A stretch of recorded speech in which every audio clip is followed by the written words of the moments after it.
Konnichiwa, bonjour, hello, I'm AMIKA, your host for JPOP TV. I hope everyone is having a wonderful week.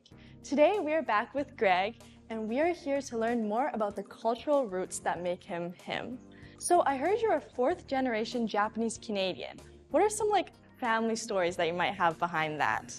Well, so my roots trace back to the Nakagawa family. So they came in the early 1900s to basically around Salmon Arm. So when they arrived, they obviously didn't speak English, Right. but they were able to get jobs as fruit pickers in that era, especially through the local churches and stuff they would attend. So they eventually would, my grandmother was Kei Nakagawa, and then she would marry Masao Ueda. So my last name is Ueda now. Oh. So Greg Ueda is my name. And they would eventually be interned. My grandfather would go into would become a lumberjack basically during internment. And my grandmother went to Ontario to be a Sunday school teacher. Yeah, so that's a very quick, rough breakdown.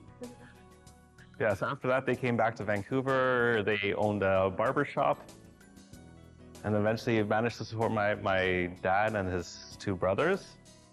And that's how it came to be. Well, that sounds a lovely story right there. And have you ever been to Japan yourself? Yeah, so we go fairly frequently. So my mom is from Japan. She was born in Tokyo, but she would come she still actually is a Japanese citizen. So we go fairly often. I managed to meet my grandfather before he died, thankfully. So we still have to deal with some of his properties there. But yeah, we go to Japan quite often, and my mom has an apartment in Sapporo. Lastly, is there anything significant that screams that you have Japanese blood in you? It's hard to be, though obviously in my father's time, he went to Kits High. So he was 3 out of the entire graduating class of Japanese people. So if you go to see his photo there, you'll see he's obviously a minority. Right. But these days, Vancouver's pretty split. It's hard to identify at least as a visual minority. So obviously I like going to Japan. I like the cultural roots that I have. Unfortunately, it's a bit diluted. You go to Steveston today, nothing much remains there except plaques. Powell Street obviously is gone. So it's hard to say something screams, but I always try to preserve it through the way I cook. The food here is not Japanese. A Japanese person would not recognize it as coming from Japan, but I use local ingredients and I try to tailor towards local customers. And so I guess it is sort of this mishmash of Japanese and Canadian. So I guess that makes sense. Japanese, Canadian, fourth generation over here. So what kind of future are you aiming for, especially for this cafe and everything? Well, so we actually have an accepted offer on a second space right now. Hopefully it goes through, but it is going to be in Gastown. And we hope to open more of a dinner spot, focus more on more interesting menu items.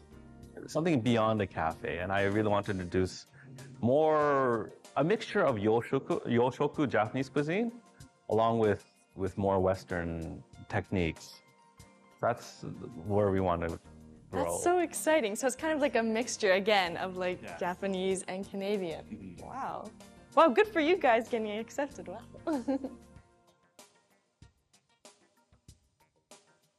Today, I'll be playing Yurei by Shukatsu Club. This song uses a ghost as a metaphor to show the hidden past of people that are no longer present. This song is very sentimental and very great when you're walking outside late at night. This song feels very soothing and a lot quieter, but the melody is very nice to your ears. Thank you for watching JPOP TV. If you have any questions, comments, or requests, please email me at amika@jpoptv.com.